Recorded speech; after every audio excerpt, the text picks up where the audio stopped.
Ladies and gentlemen, we are live from the Isle of Man in the UK. This is John and Mike's MMA Corner. Okay, ladies and gentlemen, we first want to say thank you to Rick for speaking with us. Rick, you've got a wealth of experience in combat sport. Not just one aspect, you've got many, because you got a bit bored of boxing, got a bit bored of kickboxing, done a bit of MMA. It seems like you've done the rounds in everywhere. Before we get talking about what's happened this year, what got your curiosity to do all different aspects, I suppose, in the combat sports? I'm sorry, say that again, sir? What got your why did you do all three aspects in the sense of boxing, kickboxing and MMA? It's not very often you see a gentleman take all those three on. I know Tyrone Spong has done it recently, but it's like I say, it's a bit of a rarity. Well, I started at the tender age of 4. Something my father got me into. It was kind of like I never got enough of it. I got started in Taekwondo. I got a black belt Taekwondo, got a black belt Kempo, but I love the one-on-one challenge. I started off doing mini Pee-wee Junior, point karate tournaments, and then I went on to men's black belt. I knew at a young age this is what I was destined to do. I also decided if I wanted to go this route. I also boxed in Junior Olympics, Golden Gloves, all that, but at 18, I chose to go into professional kickboxing. Is this like the American kickboxing? Was it that? Yes. Yeah. Now, where you kick above the belts and you had to make hard kicks around, and you wore safety kick on your feet, shin guards, boxing gloves, hands taped, everything. Just like pants and foot guard and all that. So I suppose then with the year, it's about 5. You're only a young spring chicken yourself. You've got a few years' experience under your belt. I imagine then with your knowledge, you must be kind of quite sought after then with people then for advice on technique and, obviously teaching and stuff like that. Do you find that, have you transition over from competitor to coach, a smooth transition? Did you find anything like that? Well, where I am, I live in Arizona, and jiu-jitsu and wrestling and grappling is king here. And it's been kind of hard to fit in because, a lot of there's Gracie Jiu-Jitsu here, Hoist Gracie Jiu-Jitsu, and it just, they're king here. Ah, right. So the striking world is really sort of battling to sort of that's the thing. keep its head above water, then I suppose. Well, I was thinking, I would have thought maybe like an MMA club would want to look after your skill set in a way that they could take you on as, like I say, a striking coach. You still have the jiu-jitsu side of things, a wrestling coach, a jiu-jitsu coach. Have you not? Has there been any offers? The problem is, I think what killed the sport was when they took away all the sponsors. I had went out and interviewed at Team Alpha Male. He was bringing in 4 or 5 different guys. I don't know if he's made the decision yet. I still stay in touch with Uriah. It just, and another, they just don't pay. And I get calls all the time from guys, hey, will you work with me this and I'm like, well, great. When, where, and how much? Well, I can't pay you now. I'm going to have to wait till after the fight. I'm like, okay. Yeah, you still got to feed yourself, haven't you? Yeah. At the end of the day. And, yeah. And obviously if their fight doesn't go successful, then it's... I feel it's a bit of probably a waste of a skill set that you've got, really. And I'd say like a knowledge, it's... When you've got someone with what you've done, I feel like you could give so much to someone who's potentially just on the up. You know, you could critique people. I imagine you're a fan of the combat sports. You watch guys on the rise, and you probably notice a handful of flaws in their in their arsenal. Yeah, I was at the lab for a while, and there was, quite a bit of talent there. The sport is constantly evolving. The game seems to be almost a fast-paced K1 fight, but the only problem is MMA fighters don't throw more than 2-3 punch combos. They just don't. It's either 1 and 2. You never see guys rarely throw that many more than them punch, kick, punch combos. Mm. And that's just because obviously the risk of a takedown or or getting hurt. Mm. Is that? Do you feel because that's potentially because of the 4-ounce gloves? True. Yeah. Because obviously you can't block as well as if you had your boxing gloves, which would be 10 or 12 ounce, which there's a lot more coverage, so to speak, around the head. Yeah, absolutely. So since the years of, I mean, when you look back at yourself, you were around in an era where I think striking on the whole was a much more interesting era. I look at the striking world now, and I find that boxing isn't as interesting as it used to be. I mean, and even some of the strikers within MMA as well. I mean, you had guys back then that would almost it must have been frightening to face. Whereas now everybody's got like a more of a mixed game, shall we say? But yeah, it's like you came from that era where I think it was a lot more interesting. And how do you find things have changed over the years yourself?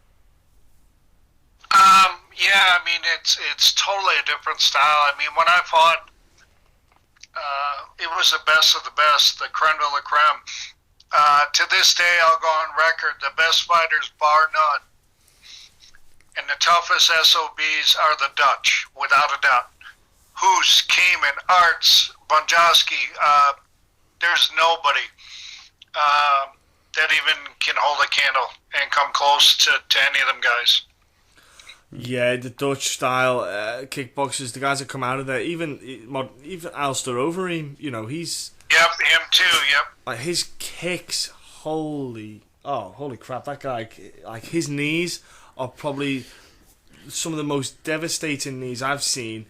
And what's beautiful is he's been able to transfer it over from pure comp striking only to MMA, which is not easy considering, like you say, the risk of the takedowns. He's one of the few that's been able to, mix up that kind of striking. And something else about Alistair, after he tested positive for his dodgy milkshake, shall we say, I thought we were going to slowly start seeing the end of him after he had a couple of losses. But he seems to have had a bit of resurgence, and he had a fantastic weekend. As a matter of fact, I'm at my buddy's house right now. He just had on Fox, and I just rewatched him and JD and DeSantos, and I just made a comment.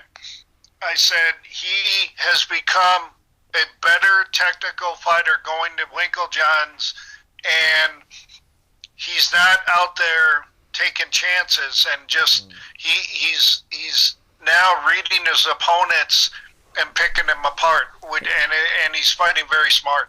Yes, yeah, he's showing a patience, and before he was almost being bullied. And I think that like Dana White and some of the UFC people get mad, but hey, when you're out there against a guy that big and you're out there throwing punches and kicks, there's no way anything can happen in a heavyweight fight. In 4-ounce gloves, you get clipped, you're done. You're done. It's your life on the line. You're the one that has to ultimately live and die with the sword. And if you decide to make that punch or kick and take that chance, and that guy makes you eat it, then you bought the whole ball of wax. Yeah, I agree with you on that one. It's like you say, it's 4-ounce gloves, and those guys are huge. no matter how, even if they throw poor technique, it's still a lot of weight and a lot of force coming at you. Well, to be honest, you do see an awful lot of poor technique in the heavyweight division, you know, and some of them do have success, you know, to a certain degree. It's only when they move up to that sort of echelon, like, you know. But you know, Dos Santos has got very good boxing, very good hands. So Alistair Overeem did a beautiful fight in a sense. It wasn't the most exciting, but it was beautiful in the way that he, like you say, he just took his time. And he was kicking more as well. And he found that spot. Well, yeah, Dos Santos he was throwing more kicks, you know, whereas normally he likes to stay on both feet, you know. Well, Dos Santos, is because he's got the boxing background, he's got the heavier footwork, which is set up for the kicks well. Yeah. He likes to sit on that front leg when he throws those hands. But, yeah, that's just something I've noticed with Dos Santos. He's been susceptible to the leg kicks, but not often people throw them because of the counter right hand that Dos Santos can throw. Yeah. Right. You know, it's a very tough one that you got to be careful with on that one. Rick, do you watch, obviously, not just the UFC? Then I imagine you watch all the combat sports still. You know, are you just like a fanboy as well?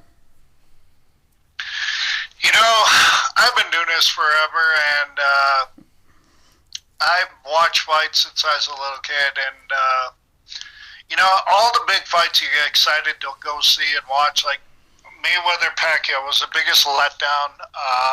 It just, I can take it or leave it. There's more to life than fighting. You know, I've lived and died for this sport. I gave my blood, my heart, and at the end of the day, you know, you realize there's more to life than fighting.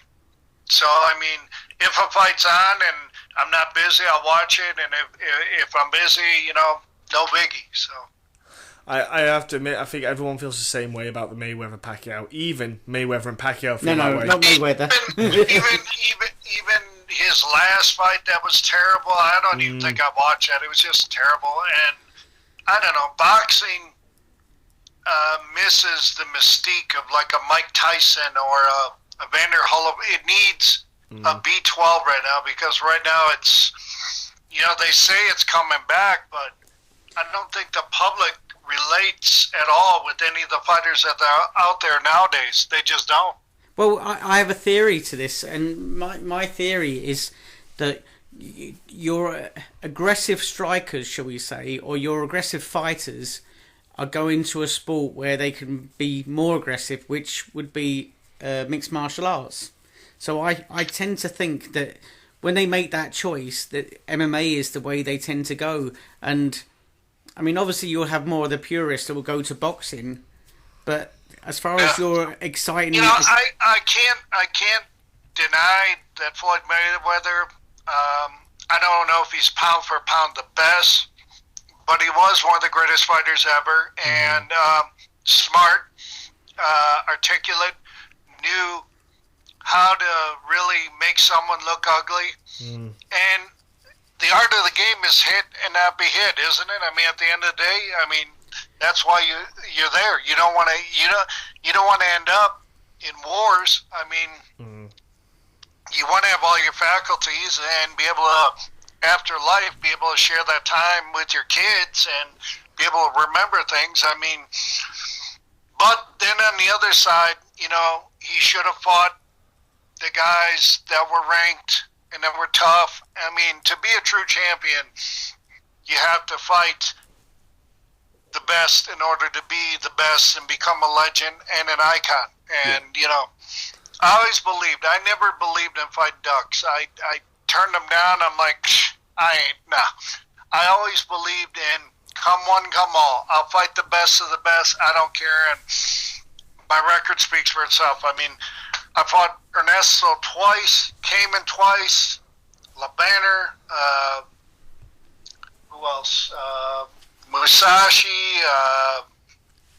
Maurice. I mean, I've been in there with them all. And, you know, I always look forward to that challenge. I was a smart fighter. That's why I was able to still fight to this day, because I didn't get in and my shots were calculated. My timing, distance, everything. and I was a hard fighter to fight because I'm a southpaw. I'm constantly turning you and cutting corners and making you look bad. That was my style. Yeah. It was, And I was making you miss and making you pay at the same time. who was the fighter that turned around and said all southpaws should be, what was it, killed Yeah, at a lot birth or of something like that, fighters or... A lot of fighters do not like fighting southpaws, and especially if you have a southpaw that is a timed fighter. That every time if you're jabbing, he's stepping in, you're stepping in and throwing that left hand over the top of that jab, and he's eating that left. I mean, that is prime example. Ronda Rousey and Holly Holm, yeah. Holly Holm. I mean, Holly Holm. I knew it. I mean, it just.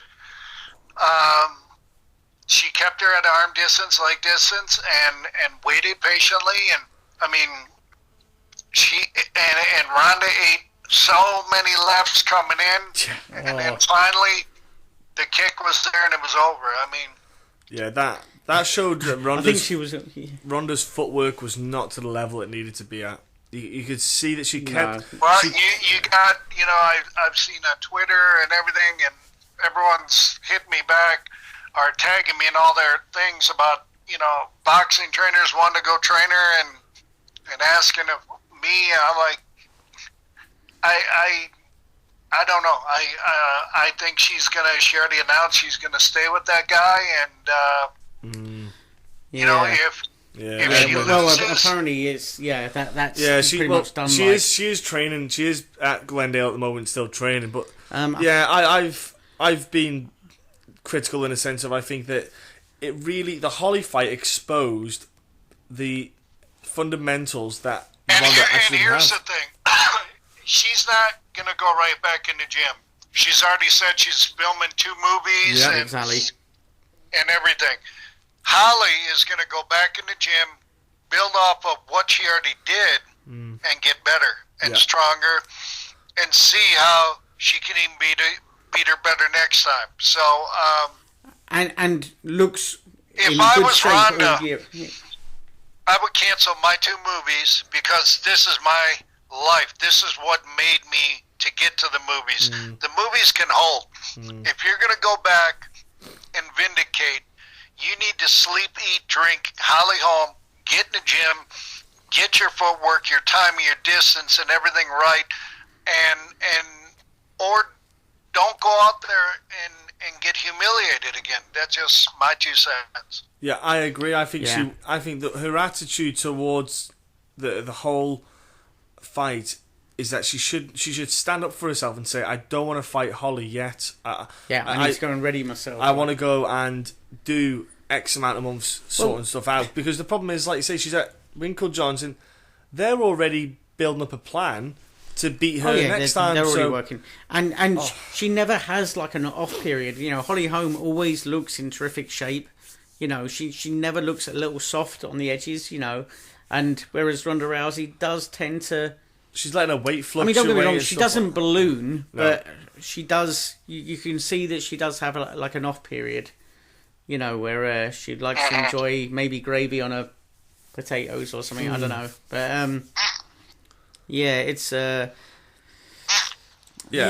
and you got to look at the camp. It's like where was the game plan they had? Like where was Plan B?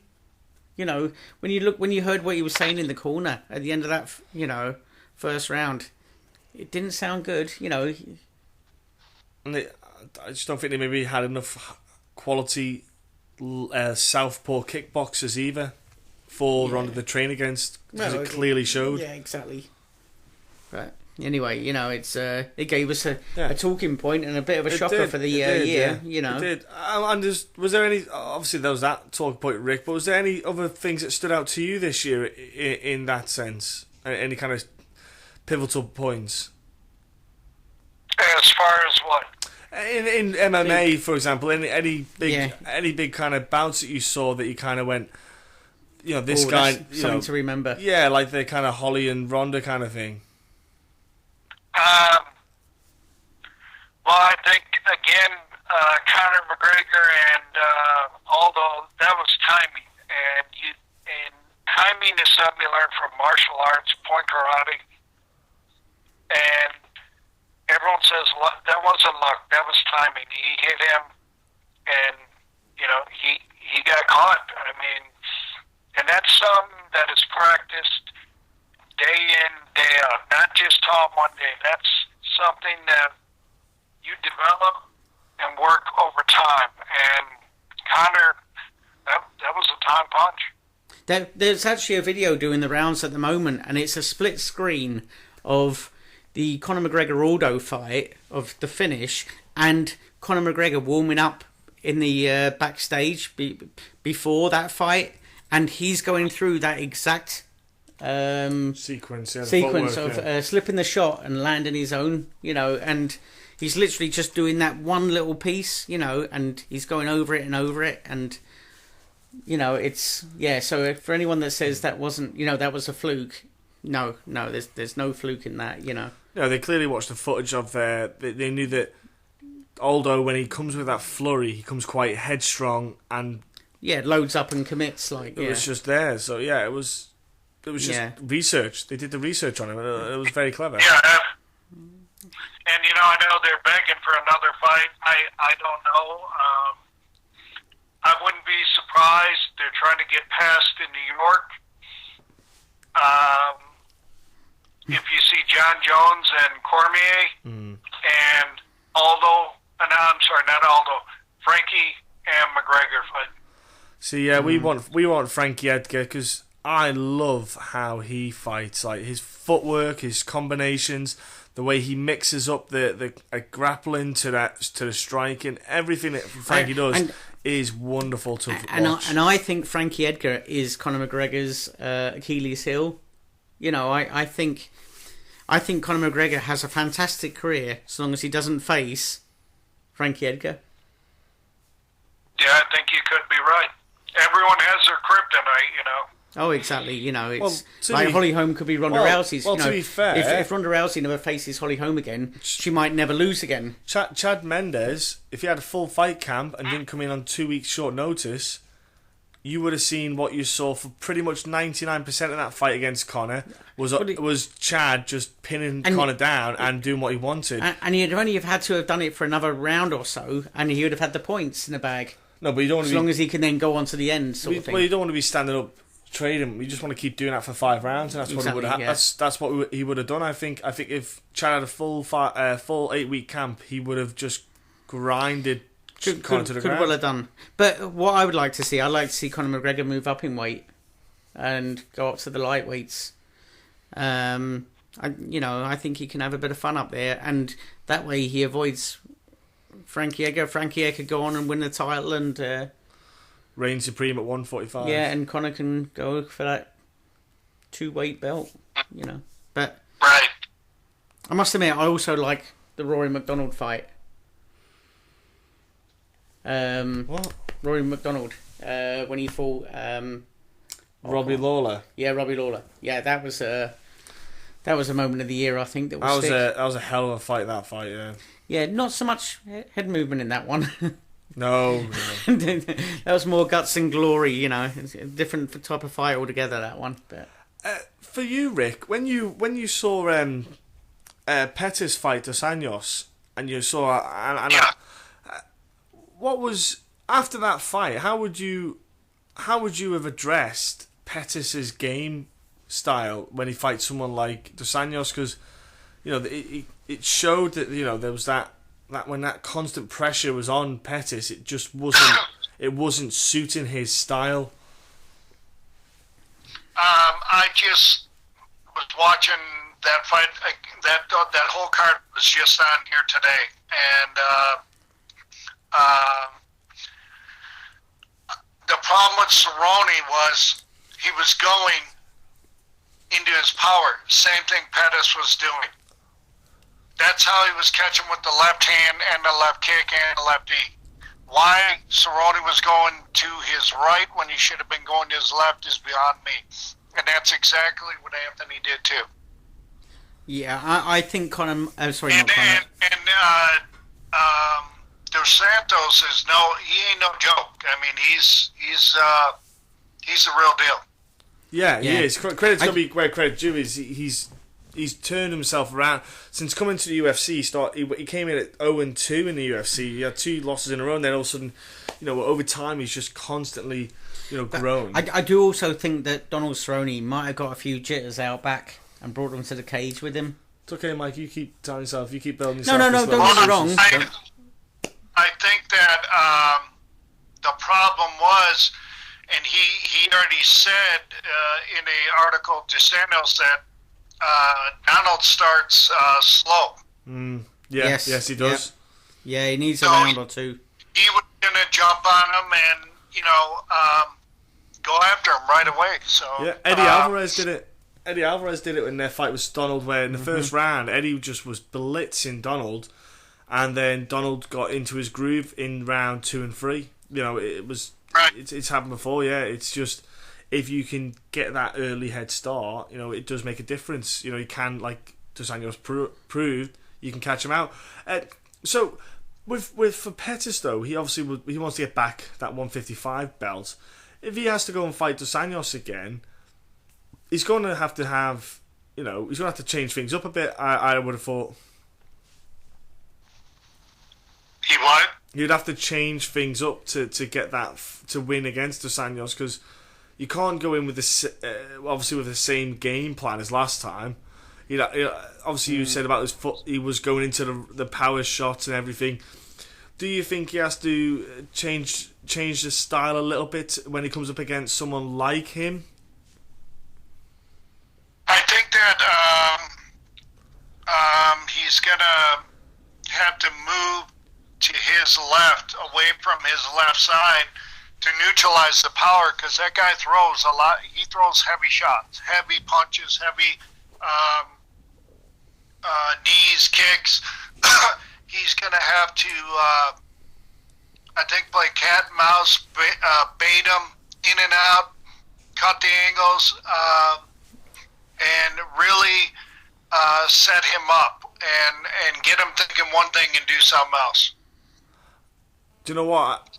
I think obviously those little intricate bits would make a difference in a fight. People don't realise it. Those little things you said there they can change a fight completely. 2016 could be a big year for any fighter going into there now. Obviously, Pettis can come along after. He's got Eddie Alvarez next. If he can get through him, he probably gets a chance to get another stab at the bite of the apple. But Rick, 2016's coming up. What would you like to see happen in, let's say, boxing, kickboxing, and MMA? If you could have something happen in each one of them, what would it be?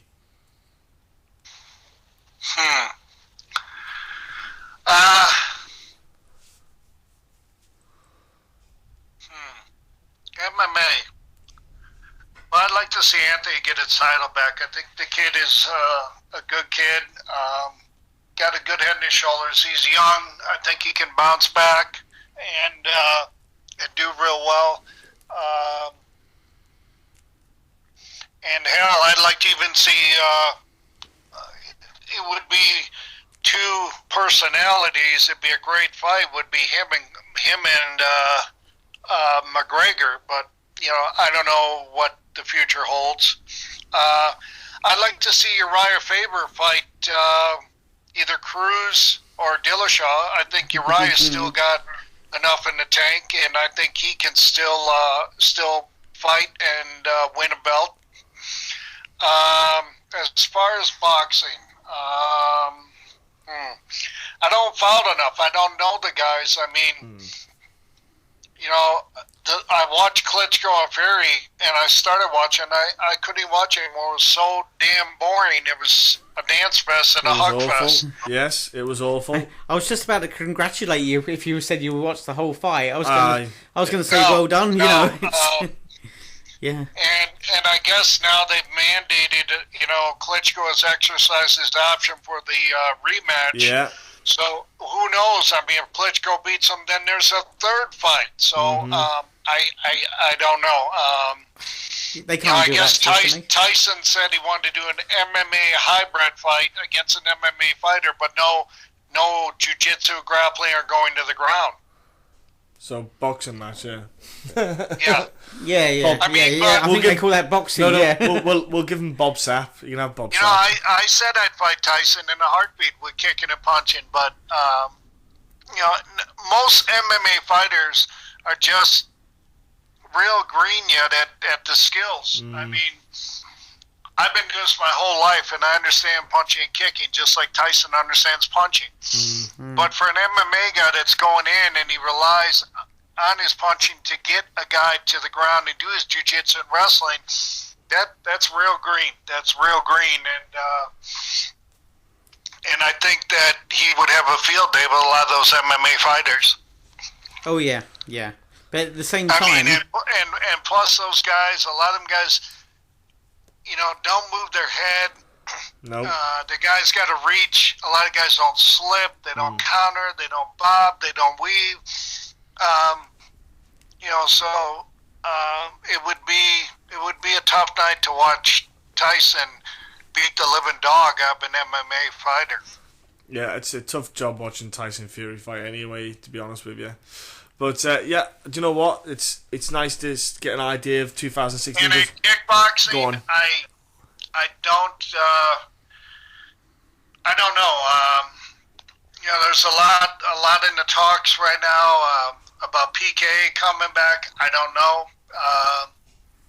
I don't think we'll ever see K1 ever again. It's on a lighter level, but it's real quiet.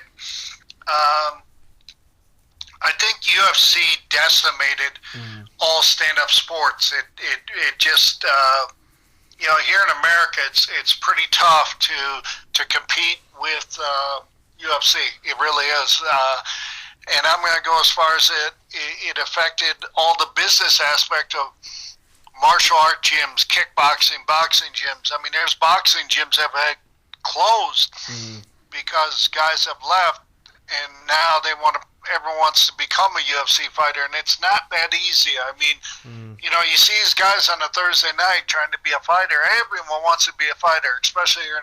Everybody's a fighter, but how many really make it, get on the show, and go forward to that next level?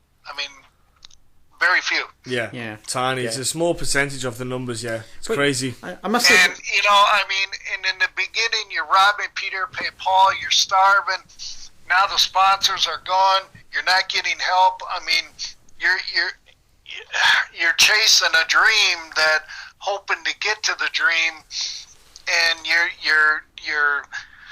and it's hard to work because you've got to train twice a day. If you don't train, the coach ain't going to let you fight, or if you go in, you're going to go unprepared. So, I mean, you either got to find a backer, somebody believes in you, or family, relatives, girlfriend, wife, whatever. But it's a hard business, without a doubt. It's tough, a tough business. I think outside of the cage, the ring is tougher than the fight, without a doubt. It is. Yeah, I agree. It is very difficult outside. I mean, you're up, you're down, you're in, you're out. Fight's happening, it's not happening.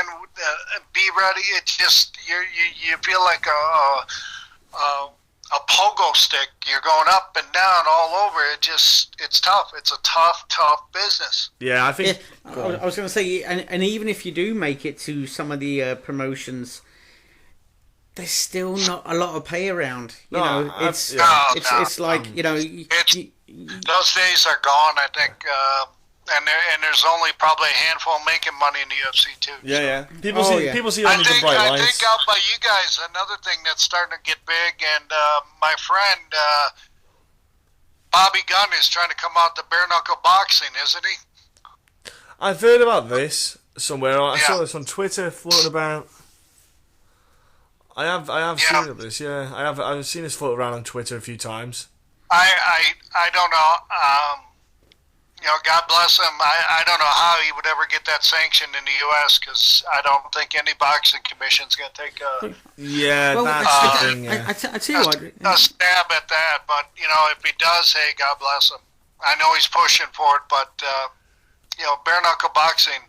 It's tough, you know. It's it's a different way of fighting, and you know, they're saying that's even safer than fighting regular boxing, which, you I'm not a doctor, and I can't comment on that. Yeah, they say it's safer because you can't punch for that long because your hands obviously you're more It's more precise. of a fight of attrition, really. Yeah, you're more precise with your punches because you can't have as many. You can't throw as many shots. Yeah, the old days they used to sort of butcher the body, and then once whoever exhausted first, you then maybe chuck in a couple of chopping shots to the head just to finish the finish it. Yeah. So I see the logic, but they see it too much as a barbaric thing. You might see it in a foreign country like Brazil or somewhere like that, where they're a knee, a bit more shin, laid back. An elbow, Argentina or somewhere, but they're a bit more relaxed there. Rick, I want to say thank you, sir, for talking to us. We're hey, no problem, guys. My pleasure. Anytime you guys want me to do an interview, don't be afraid to call me. I love doing interviews. So. No, it's been a pleasure having you on, Rick, and we want to say have a great festive period. Let's say let's have a great time. Well, Merry Christmas and a Happy Holidays to you and all my fight fans out there. I love you, and thank you for the support over the years. And so, do you have any social networking sites that people can jump on before you go that they can jump onto? Yeah, I'm on. I have 2 Facebooks. One's a fan page. One's a regular page. I have Twitter at Rick Roufus. I have Instagram at Jetboxer. So I'm on all of them. There you go, ladies and gentlemen. You heard. Again, thank you, Rick. Have a great time, and we'll speak to you soon. Thank you.